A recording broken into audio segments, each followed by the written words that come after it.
முன்னொரு காலத்தில் சிவபக்தியில் சிறந்து விளங்கிய மத்தியானந்த முனிவர் வாழ்ந்து வந்தார்.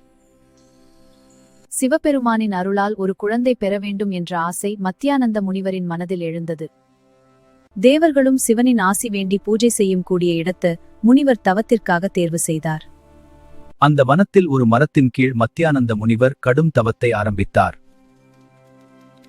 நாட்கள் கடந்தன, ஆண்டுகள் கடந்தன. முனிவரின் தவம் மேலும் மேலும் கடுமையானதாக மாறியது. அவரின் தவத்தின் வலிமையால் அந்த வனம் முழுவதும் தெய்வீக சக்தி பரவியது. முனிவரின் பக்தியால் மகிழ்ந்த சிவபெருமான் அவருக்கு முன் அருளுடன் தோன்றினார். அப்போது முனிவர் பணிவுடன் ஒரு குழந்தை வரம் அளிக்குமாறு சிவபெருமானிடம் வேண்டினார். முனிவரின் தவத்தால் மகிழ்ந்த சிவபெருமான், முனிவரே, உனக்கு தெய்வீக குழந்தை பிறக்கும் என்ற வரத்தை அளித்தார். அந்த வரத்தின் பலனாக மத்தியானந்த முனிவருக்கு ஆண் குழந்தை பிறந்தது.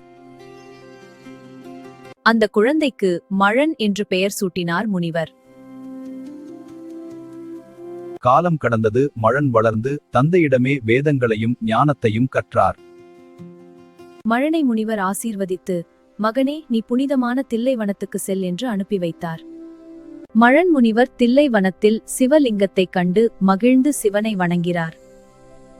சிவபெருமானுக்கு அர்ப்பணிக்க மழன் முனிவர் தில்லை வனத்தில் தூய்மையான மலர்களை சேகரிக்க ஆரம்பித்தார்.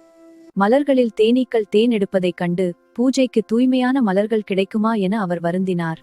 முனிவர் சூரியன் உதிக்கும் முன் வனத்திற்கு சென்று மலர்கள் பறிக்க முயன்று தடுமாறி விழுந்து காயமடைந்தார்.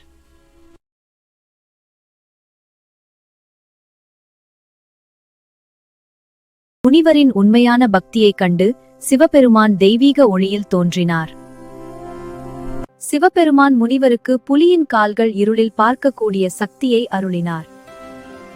சிவபூஜைக்கான மலர்களை இரவில் சேகரிக்கலாம் என்று முனிவர் பெரும் மகிழ்ச்சி அடைந்தார். முனிவர் மரங்களில் ஏறி சிவபூஜைக்கான மலர்களை சேமிக்கத் தொடங்கினார். முனிவர் சிவபூஜையை மகிழ்ச்சியுடன் செய்தார்.